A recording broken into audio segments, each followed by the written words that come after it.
Good day, everybody. My name is Gary Newbury. I'm an interim executive with Retail Aid, specialising in retail supply chains and their transformation. And I'm joined with Lisa Amlani. Maybe you Yep. can just say a few words, Lisa. Yeah, sure. I am a 20 plus year veteran in the retail industry, predominantly working in the merchant buying space, currently a consultant in retail strategy, focusing on merchandise optimization and of course, future of retail. Excellent. Good. Now, we talked in our first episode together about the big strategy around buying local. And we want to sort of keep with that theme over time, because I think this is going to be a theme that's going to become much more apparent in people's thinking, especially in light of what we've seen on the West Coast, what we saw some time ago in Suez Canal, etc., and the spillover from that. Yeah. So maybe you could just take me through what was going on in merchandisers' minds, kind of running into the pandemic, and what I saw merchandisers as sometimes those difficult people upstairs buying stuff to fit in my warehouse. I mean, you're not totally wrong. I wouldn't say merchants that we're a difficult group. I would say that we buy in the traditional sense where we will go discover product out of curiosity, of course, and market trends. Fair amount of travel involved in the role. Of course, we're talking pre-pandemic, and not. I wouldn't say the use of data and analytics was as prominent back then, pre-pandemic, as it is today, just because the fact that we need to get closer to the customer, data provides us with so much information. So we're definitely moving into that direction, albeit very slow. So besides the discovery aspect of merchandising, there's a lot of analytics involved when actually planning the assortment, working with product, working with comp shopping, seeing what's new in the market, and of course, building the assortment that is the most relatable and the most engaging to your customer. So that's really the role of the merchant, whether it's e-com, whether it's social shopping through TikTok, or in a physical store. The role is really, truly getting as close to the customer as possible. Yeah, so that's an interesting point, because there's a line of thought that if we can get close to our customer, we land a sale. We do, we meet with Jim Roy and those other kind of statistics that we treasured. Yeah. But in some cases, we take the view that we don't need to talk to a customer because we're special somehow. And if we were to talk to them, we'd be influenced by those consumers because we have been to some of these shows. Mm-hmm. We know what's best for them. And I'm sure that, in your career, you would have bumped into kind of merchandisers who, or merchants who perhaps were brought up on that way of thinking. And I wonder how they're making out during this time when the world has become fairly steady. At the end of the day, with a few innovations on fashion, for instance, fashion. But now we've gone through the disruption of the pandemic, the whole fabric of, what we knew to be true has now been broken up. And I wonder how those kind of guys are. Well, I think you bring up a great point. Many merchants, especially in high fashion and luxury, we always think of them, in this ivory tower that actually don't reach those customers on a personal level.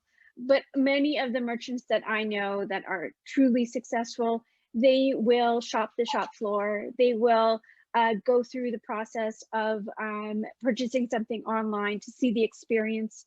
And they will also talk to the customers, whether it's through chat on their e-com site or of course on the shop floor. And I think that really will set a buyer apart, whether they're in their ivory tower, not accepting change. And, we hate change, of course, as human beings, but as buyers, I think we really hate change, because as soon as you start to think about how predictive analytics and machine learning and AI is going to change your role, as many people, you think that as soon as technology enters the game, you're going to lose your job. but that in fact is not true. The job will just change. The nature of your role will just change. You'll become more closer to the customer, being really customer centric and customer focused when you are making those product choices. So I'm hoping that those people in the ivory tower are gonna, come down a little bit and shop the shop floor. Yeah, and I think it's a big transition, isn't it? When I've been in lots of situations when you're looking at effectively merchandising kind of decision making, and Yes. often people look at where the system's pointing them towards the preparation of purchase order Yeah. quantities. And they go, I know something different. So they intervene, and guess what? They're constantly intervening because they've now broken the natural algorithm of the system to generate this number. Yes. And now they're tinkering with the number, which then creates this ongoing need to do that. For people who have engaged in that kind of level of, I would say, guerrilla tactics, it's very hard for them to move from that to actually managing exceptions, to actually say the system's work. And if I need to do something important, it's to actually look at the algorithm that's generating the suggestions.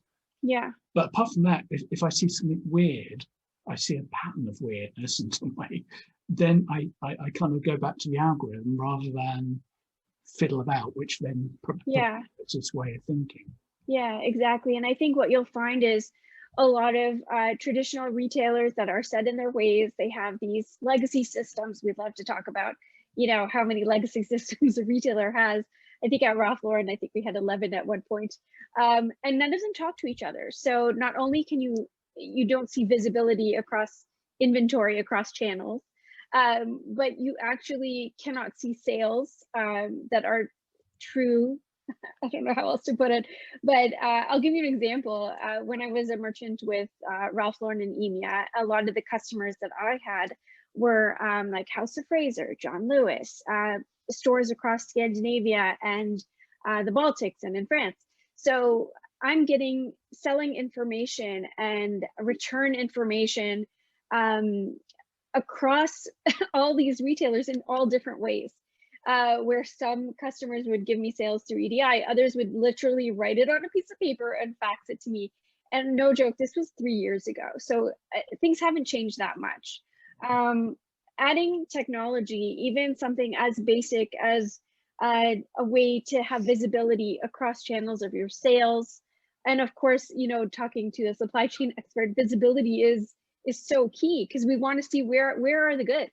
Yeah, because I think that this is where supply chain and merchandisers really join up. But so little attention is paid by the top leadership team to understand the absolute, the imperative of an omni-channel experience is making sure you know where your inventory is, regardless if it's in a truck somewhere, if it's on a shelf, it's in like the e-fulfillment house in an MFC or whatever it might be.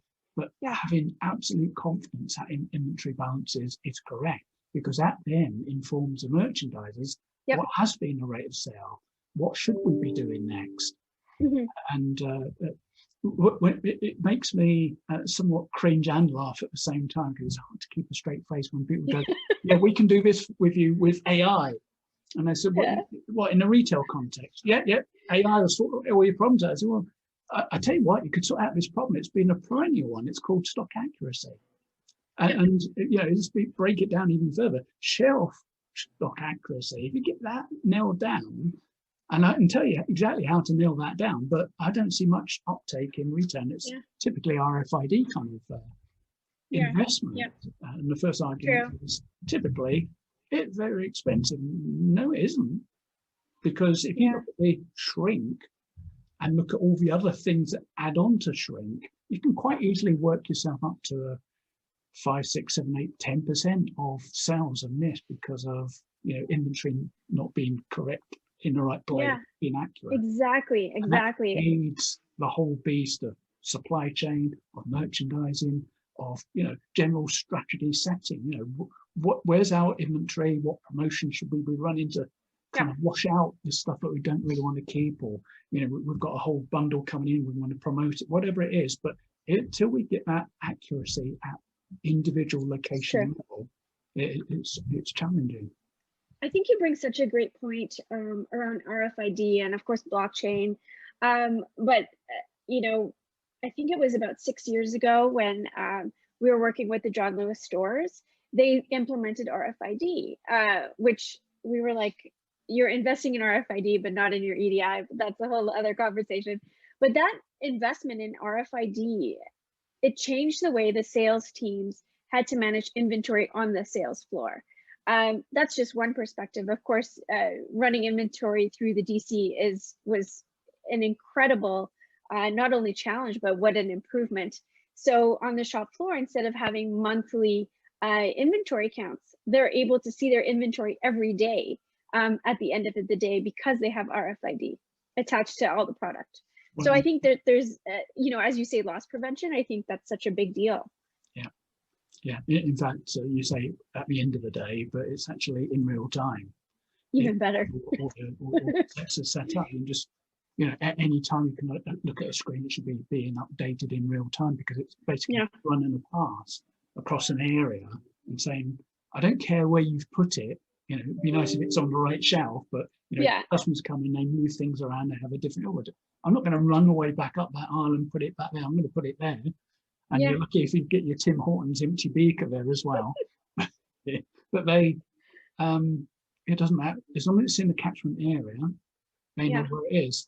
And there are ways of saying, if it's in Mrs. Jones' shopping basket, which is moving, it's not counted. But that's a level of complexity. But it's a game changer, though, isn't it? Though technology, I mean, that investment in technology will literally change the way you look at inventory and do your job, you know, to some degree. Yeah, because how many times has a merchant looked at stats and looked at a particular line, and somebody at the store is looking at the line, and you know it's an empty shelf, but on the system it says 10, and they've seen no sales volume. Yeah. That happens every day. It's not selling. I'm going to phone up the supplier and cancel the order. And the store said, if only I could get another, you know, gross of these, I could shift it in a couple of days. What's wrong with those merchants? Yeah. I know. So you can see how it's so important to get the stock accurate, and everybody can join up. You know, we all live in some version of silos, but if we can use inventory to kind of join up how we work, certainly in terms of at times of disruption, we absolutely need accurate stock, because it allows us to make really clear decisions regardless of where we sit in the organization. Yeah, and then imagine now where stores are changing the way that they are set up. So for last mile, you're a last mile specialist. So what does that mean for the stores that are becoming dark stores? How, if inventory is not visible, how can they move inventory to the, let alone to the customer, but across channels, if they don't have that visibility? Well, if you imagine, I mean, a dark store is probably an isolated case where you kind of have just one or two people in it, and let's assume it's automated. So it goes in, as long as it gets checked properly as it goes in and gets inducted into the system, it sits in the system. You can't actually get into it very easily as you. A maintenance going, you turn the whole thing off, and it comes out accurately, and then it could go into thing. But imagine you're doing in-store picking to satisfy your e-commerce orders. So you look to the shelf, it should be here somewhere. You're looking around, looking for where Mrs. Jones put it. It's nowhere, but I've accepted the customer's order. And there are some odd things about how we look at availability within retail, whether or not we say, here's our assortment. I don't care if it's full or not. You just order, and I measure my availability by how many I didn't ship to you. I mean, that's crazy. But I know on something like Sobeys and Voila, they grey out things that they know they haven't got stock in. But imagine you're trying to pick from an actual store for your e-commerce orders. When a shopper comes in to the store, they make alternative choices. Oh, that's out this week. Oh, I just use that instead. Whereas when you're in e-commerce, it's like, here's the order. Oops, it's an out of stock. Do I need to cross substitute it? And what's the outcome from a cross substitution? And you're behind for Campbell's or whatever it might be. No, the customer didn't like that at all. It's bad enough that you didn't have their stock, and they might have accepted that stock, but a cross substitution can actually go a long way to persuading that customer you don't know what you're doing. Yeah, and I mean, if you're, let's say you're Instacart, how does that come into play? Where the inventory, does it shift and adjust once Instacart actually fulfills the order, or is it happening in real time? Well, on the basis that they haven't got accurate inventory, it's a mad scramble, and they can be, out of stocks. And then maybe, depending on how the interface works with the customer, they can probably phone up the customer and say, look, we're out of stock of tomatoes, but they've got some salad cream. Do you want me to pick one of those up and adjust the paper, or just run it as out of stock and make the customer order again? Yeah, I mean, I definitely have a lot of questions around that space, where you have these new white glove last mile delivery companies popping up. How does their technology interface with a retailer's technology, and do they even need to? I mean, I'm sure that there's a lot of manual, things happening there, but I do wonder. Well, Instacart, it depends on how the retailer may choose to set up and may actually isolate their stock and say, this is what we're putting online, and this is what's going to be filtered through Instacart. Whereas some retailers say, well, it's here, Instacart, take the order, hope it's in as a stock. So I think there's a sort of a series of unfortunate incidences that make the whole transition from the customer comes in, makes their own cross substitution choices, or doesn't shop there and go somewhere else, versus when we have either do it ourselves or have a third party involved. There are issues with not having accurate stock and pushing it out to the web, so the customer can say, oh, I have one of those, and there has to be a device that takes those physically off the shelf if it's being picked in store, as opposed to behind the store, like a micro fulfillment center, where it can actually have its own stock, so the customer's looking at that stock, not at a retail floor stock. Yeah. And what's interesting is, when we were talking about cost models, how does the impact of these new delivery methodologies, how does that impact the cost of the product to the merchant? And how is all that kind of rolled into the bottom line? Because it's obviously impacting the profitability. And there's only so many white glove deliveries or Instacarts that you're willing to kind of bring on board, because it is kind of eating away at your bottom line. And maybe that investment could be put into maybe an in-house last mile delivery opportunity. I think some really interesting stuff to unpack there. Maybe it's for addition, but I'll just give a quick sort of high level view on this, and that is, here's a headline: e-commerce doesn't pay unless you know exactly what you're doing. And I've just put that in some context.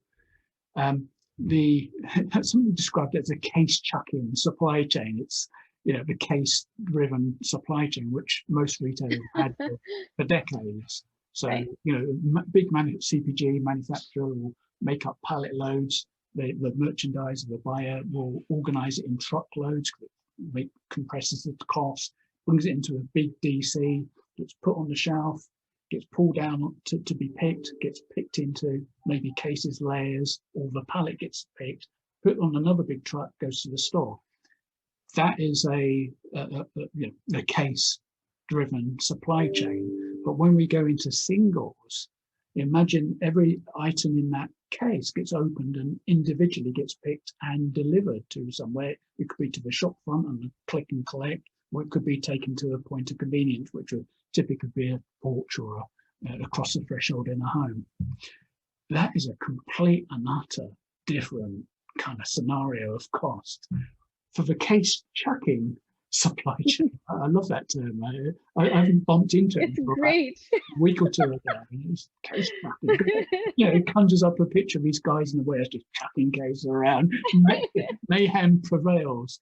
But if we think about it, we've been case checking or managing that supply chain for decades.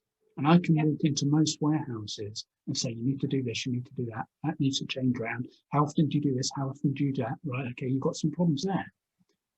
And we expect the same people who have been looking at this for decades to actually turn their attention to singles picking, which is a completely different concept, and go, let's be really good at that in 6 months. Oh, by the way, we're flat out because we're in a pandemic.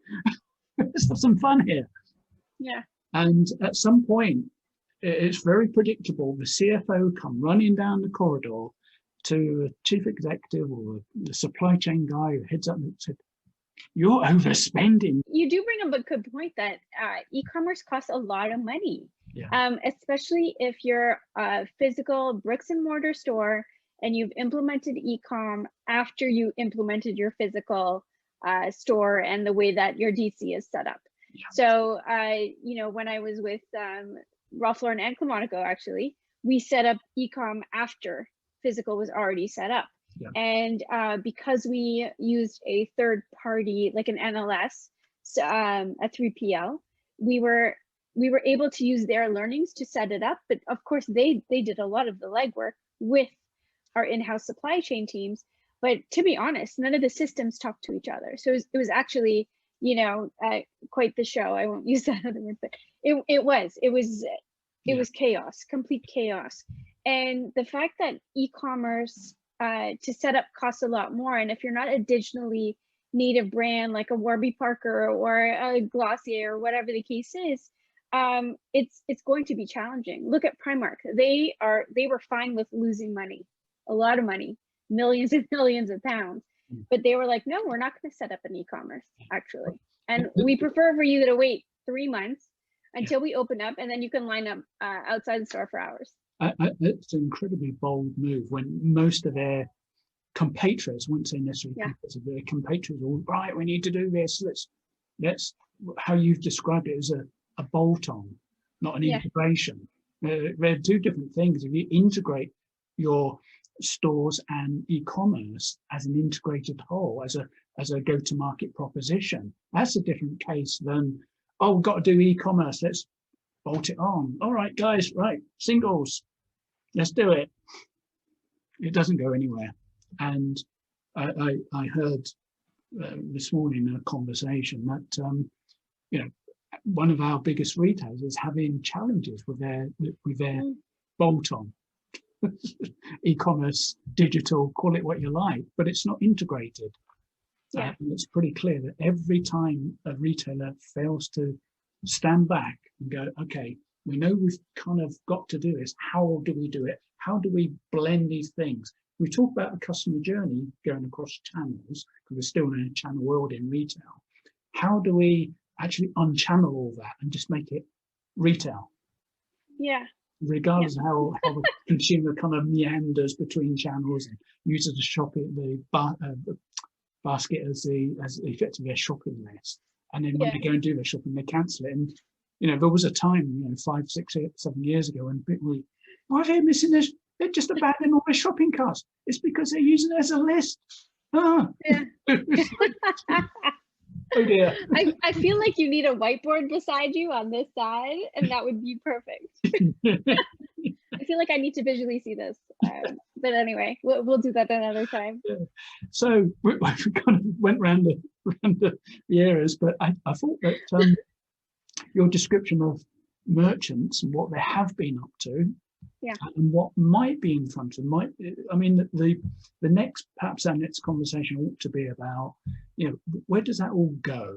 You know, what the next may not be obvious, but where are merchants looking towards as we emerge from this kind of paused position that we've been in, where chaos has been let loose on us in terms of demand patterns? We have, if we're in apparel, we're in a very different world. You know, lots of things that we just took for granted have completely been turned on their heads. So I think that would be great to talk about next. What does the future really hold for merchants? And even if merchants are willing and able to use data analytics, AI, machine learning, all the great stuff, if your leadership teams don't actually enable the technology for you to use to make you better buyers, you're kind of stuck, you know? Cool. On that bombshell, I think it's a wrap. Yes, this was great. So thanks, Lisa. My pleasure, always. And we'll continue our conversation in a couple of weeks. Definitely. Thanks, Gary. Next time you better bring a whiteboard. Okay. We hope you enjoyed the conversation. Hit the like button and leave your comments. Connect with us on LinkedIn to get the heads up on future episodes of The Retail Code.